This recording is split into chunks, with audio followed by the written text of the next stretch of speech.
हरे कृष्ण। आप सभी माता बहनों को वट सावित्री व्रत की बहुत बहुत शुभकामनाएं। वट सावित्री व्रत केवल एक व्रत नहीं है, बल्कि यह अटूट प्रेम, समर्पण, अखंड सौभाग्य का पावन प्रतीक है।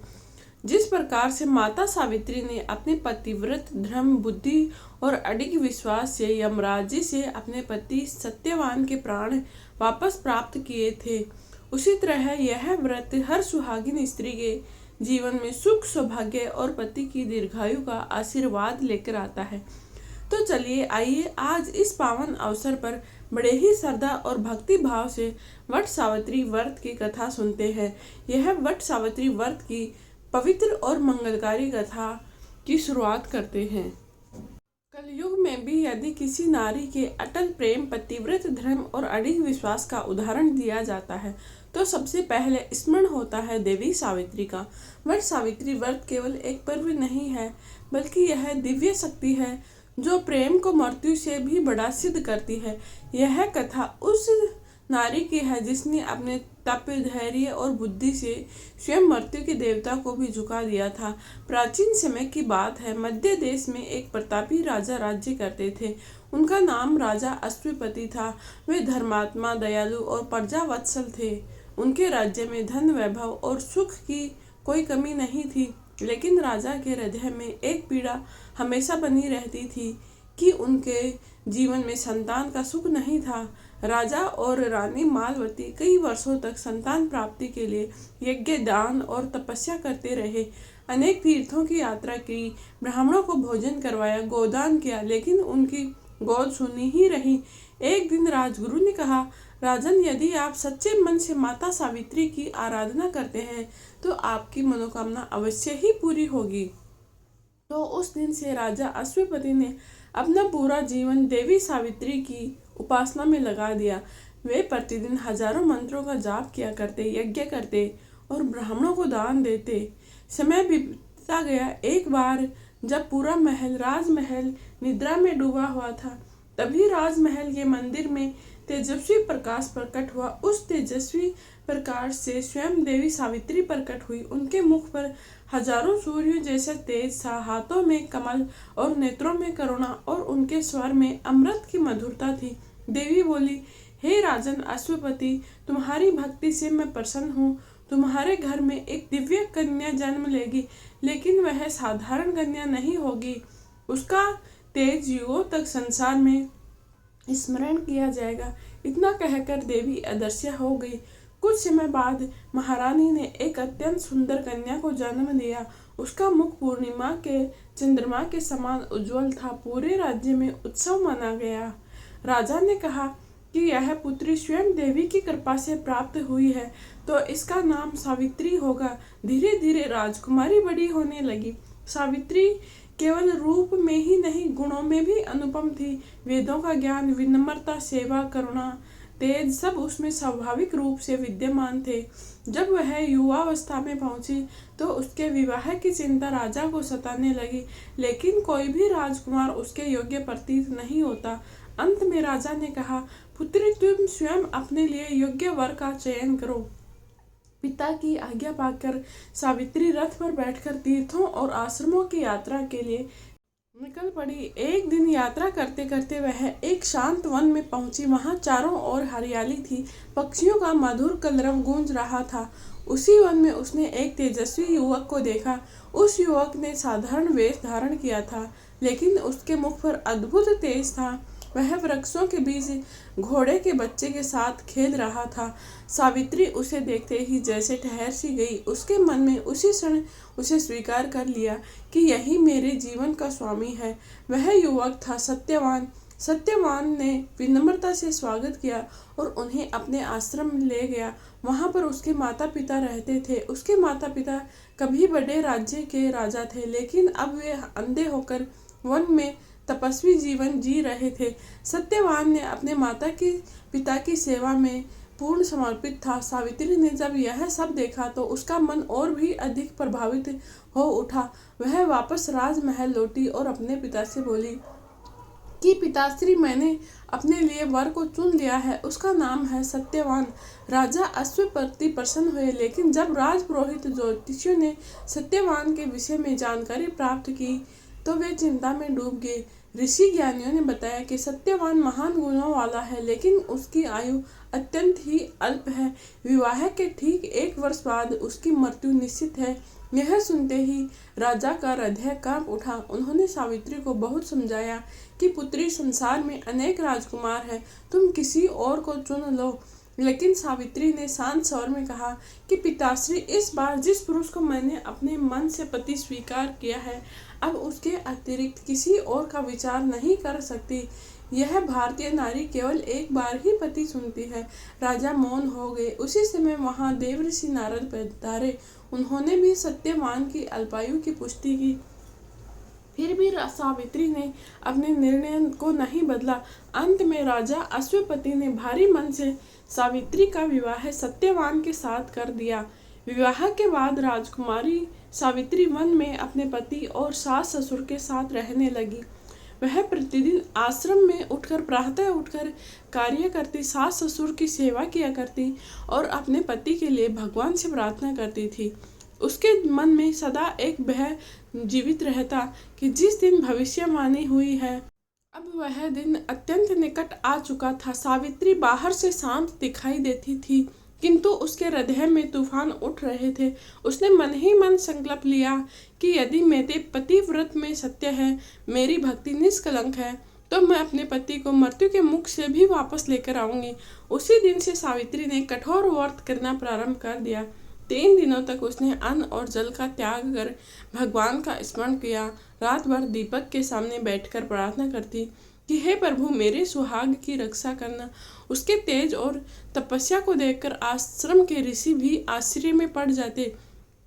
उधर सत्यवान अपनी पत्नी की तपस्या को देखकर कहते कि देवी, तुम स्वयं को इतना कष्ट क्यों दे रही हो। सावित्री मुस्कुरा देती, लेकिन उसने मन का भय किसी को नहीं बताया। फिर वह दिन आ गया। प्रातः काल का समय था। आकाश में हल्की लालिमा फैली हुई थी। पक्षियों की मधुर स्वर वन में गूंज रहा था। सत्यवान कुल्हाड़ी लेकर वन में जाने लगे तो सावित्री का हृदय अचानक व्याकुल हो उठा। वह तुरंत बोली कि स्वामी, मुझे आज अपने साथ वन में ले चलिए। सत्यवान ने कहा कि देवी, तुम 3 दिनों से उपवास कर रही हो और तुम्हारा शरीर भी अत्यंत दुर्बल हो गया है, तुम आश्रम में ही विश्राम करो। लेकिन सावित्री विनम्र स्वर में बोली कि आज मेरा मन आपके बिना नहीं लग रहा है, कृपया करके मुझे अपने साथ ले चलिए। सत्यवान मुस्कुराए और बोले, चलो देवी, ठीक है। दोनों वन की ओर चल पड़े। उस दिन अत्यंत वातावरण शांत था, मानो प्रकृति भी किसी अनहोनी की प्रतीक्षा कर रही हो।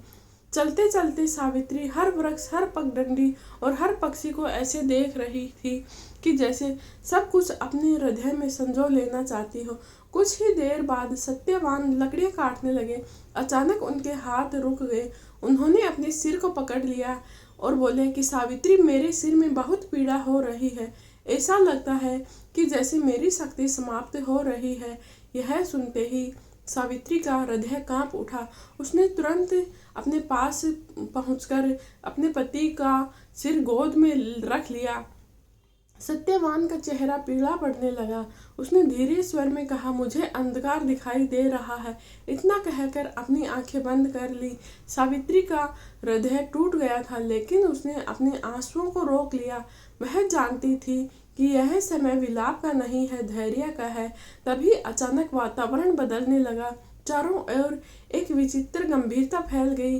वायु स्थिर हो गई। पक्षियों का कलरव बंद हो गया। तभी सावित्री ने देखा कि दूर से एक दिव्य पुरुष उनके ओर बढ़ रहे हैं। उनका शरीर मेघ के समान श्याम था, नेत्रों से अग्नि के समान तेजस्वी थे। सिर पर मुकुट और हाथ में पास और मुख पर गंभीरता लिए थे। वे थे धर्मराज यम। उनके साथ काल और मृत्यु भी उपस्थित थे। यमराज सत्यवान के समीप आए और अपने पास से उसके शरीर से अंगूठे के समान सूक्ष्म तेजस्वी जीवात्मा को बाहर निकाल लिया। फिर वे दक्षिण दिशा की ओर चल पड़े। सावित्री ने अपने पति का निर्जीव शरीर भूमि पर रखा और तुरंत यमराज के पीछे चल पड़ी। कुछ दूर चलने के बाद यमराज पीछे मुड़े और बोले, देवी अब तुम लौट जाओ, तुम्हारे पति की आयु पूर्ण हो चुकी है। तभी सावित्री हाथ जोड़कर बोली, धर्मराज, जहाँ तक मेरे पति जाएंगे वहां तक उनका साथ देना मेरा धर्म है। यमराज ने कहा कि तुम महान पतिव्रता हो, लेकिन अब वापस लौट जाओ, यही संसार का नियम है। सावित्री शांत स्वर में बोली कि देवी, संसार, माता पिता, गुरु, पति, धैर्य यह स्त्री के लिए सबसे बड़े पूजनीय होते हैं और पति ही स्त्री का स्वर्ग है, पति ही उसका धर्म है। यमराज उसके वचनों से प्रभावित हुए। उन्होंने कहा कि तुम्हारी वाणी धर्म से पूर्ण है, मैं प्रसन्न हूँ। सत्यवान के प्राणों को छोड़कर कोई एक वर मांग लो। तो सावित्री बोली कि हे धर्मराज, मेरे अंधे सास ससुर को पुनः नेत्र ज्योति प्राप्त हो जाए। तो यमराज बोले कि तथास्तु। फिर वे आगे बढ़ने लगे, लेकिन सावित्री भी उनके पीछे पीछे चलती रही। कुछ देर बाद यमराज फिर से बोले कि देवी, अब तक मेरे साथ क्यों चल रही हो? तो सावित्री बोली कि सत्पुरुषों का साथ कभी व्यर्थ नहीं जाता है प्रभु, आपके चरणों के पीछे चलना मेरे लिए पुण्य का काम है। यमराज उसके उत्तरों से अत्यंत प्रसन्न हुए। फिर उन्होंने कहा, एक और वर मांगो। तो सावित्री बोली, हे प्रभु, मेरे सास ससुर अपना खोया हुआ राज्य फिर से प्राप्त कर ले। यमराज ने कहा कि ऐसा ही होगा। फिर वे आगे बढ़ने लगे, लेकिन सावित्री अभी भी उनके पीछे चलती रही। यमराज उसके धैर्य, बुद्धि और पतिव्रता से आश्चर्यचकित हो चुके थे। उन्होंने तीसरी बार कहा कि देवी, तुम्हारे समान पतिव्रत संसार में दुर्लभ है, एक और वर मांग लो। सावित्री ने सिर झुकाकर कहा कि हे प्रभु, मेरे पिता को 100 पुत्र प्राप्त हो। यमराज ने उसे वरदान दे दिया, लेकिन सावित्री अभी भी नहीं रुकी। तो यमराज मुस्कुराए। वे समझ चुके थे कि यह कोई साधारण स्त्री नहीं है, पतिव्रत धर्म की साक्षात शक्ति है। उन्होंने कहा कि देवी, अब अंतिम वर मांग लो। तब सावित्री ने बहुत ही विनम्रता से कहा कि हे धर्मराज, मुझे सत्यवान से उत्पन्न होने वाले 100 पुत्रों का वरदान दीजिए। यमराज ने बिना सोचे समझे कहा, तथास्तु। और अगले ही क्षण वे ठिठक गए। उन्हें अपनी भूल का एहसास हुआ कि यदि सावित्री को सत्यवान से पुत्र प्राप्त होंगे तो सत्यवान को जीवित होना पड़ेगा। अब यमराज पूर्णतः प्रसन्न हो चुके थे। उन्होंने कहा कि हे देवी, तुम्हारे पतिव्रत तपस्या और बुद्धि ने मुझे पराजित कर दिया है। मैं सत्यवान के प्राणों को वापस लौटाता हूँ। इतना कहकर उन्होंने सत्यवान की आत्मा को मुक्त कर दिया। क्षण भर में पूरा वन दिव्य प्रकाश से फैल उठा, मानो स्वयं देवता भी पतिव्रता धर्म की विजय का उत्सव मना रहे हो। धर्मराज ने गंभीर स्वर में कहा, देवी, आज तुम्हारे अटूट पतिव्रत सत्य तपस्या ने मृत्यु को भी पराजित कर दिया है। संसार युगों युगों तक तुम्हारा स्मरण करेगा। इतना कहकर उन्होंने सत्यवान की आत्मा को मुक्त कर दिया। क्षण भर में यमराज, काल, मृत्यु वहां से अदृश्य हो गए। सावित्री तुरंत उसी स्थान की ओर दौड़ी जहां पर उसके पति का निर्जीव शरीर पड़ा था। रात्रि का अंधकार वन में फैल चुका था। वृक्षों की छाया धरती पर ऐसे प्रतीत हो रही हो कि मानो प्रकृति भी उस चमत्कार को देखने के लिए ठहर गई हो। सावित्री ने सत्यवान का सिर अपनी गोद में रखा और भगवान का स्मरण करने लगी। कुछ ही क्षण के बाद सत्यवान के शरीर में हलचल हुई। धीरे धीरे उसकी उंगलियां कांपी, फिर उसकी आंखें खुली। उन्होंने आश्चर्य से इधर उधर देखा और बोला, देवी, मैं अभी अभी एक विचित्र स्वप्न देख कर आया हूँ। ऐसा लगता है कि कोई तेजस्वी पुरुष मुझे कहीं दूर ले जा रहा था। सावित्री की आंखों में आंसू भर आए, लेकिन उन्होंने स्वयं को संभाल लिया और फिर मुस्कुराकर बोली कि स्वामी, अब सब ठीक है, भगवान की कृपा से आप सुरक्षित हैं। सत्यवान उठकर बैठ हुए। उन्होंने देखा कि रात्रि गहरा चुकी थी। वे बोले, माता पिता हमारी चिंता कर रहे होंगे, हमें शीघ्र ही आश्रम लौट जाना चाहिए। दोनों ने हाथ में हाथ डालकर आश्रम की ओर चल पड़े। उधर आश्रम में सत्यवान के माता पिता बहुत घबराए हुए थे। अंधे राजा युद्धसेन बार बार कह रहे थे कि मेरा मन अशुभ संकेत दे रहा है, पता नहीं मेरे पुत्र के साथ क्या हुआ होगा। सभी ऋषि उन्हें धैर्य बंधा रहे थे। तभी एक अद्भुत चमत्कार हुआ। राजा की आंखों में प्रकाश लौट आया। वर्षों के बाद उन्हें लगे राजा बोले, संसार पुत्र आज यह सब क्या हुआ? मेरी आंखों की ज्योति कैसे लौट आई? दूर से सावित्री और सत्यवान स्वर में दिखाई संपूर्ण घटना बताई। उसने बताया कि कैसे खुशी से भर उठे स्वयं सत्यवान के प्राण लिए थे और कैसे उसने अपने पतिव्रत धर्म के बल पर उन्हें वापस प्राप्त किया। यह सुनकर वहां उपस्थित ऋषि मुनि आश्चर्य में पड़ गए। उन्होंने कहा कि धन्य है देवी सावित्री, तुम्हारे समान पतिव्रता नारी संसार में दुर्लभ है। उसी रात सभी ने भगवान का कीर्तन किया। सुबह होते ही राज्य के सैनिक और मंत्री वहां पहुंचे। उन्होंने राजा को प्रणाम करके कहा कि महाराज, जिसने आपका राज्य छीना था वह अधर्मी राजा अपने ही पापों से नष्ट हो गया। प्रजा आपको फिर से सिंहासन पर बैठाना चाहती है। यह सब सुनकर राजा की आंखों में खुशी के आंसू आ गए। कुछ दिनों बाद राजा फिर से अपने राज्य के सिंहासन पर बैठे। सत्यवान युवराज बने और सावित्री राज्य की महारानी बनी। समय बीतता गया। सावित्री को 100 तेजस्वी पुत्र प्राप्त हुए। उसके पिता अश्वपति को भी अनेक पुत्रों का सुख प्राप्त हुआ। राजा का सुख, सारा राज्य सुख शांति और धर्म से भर गया।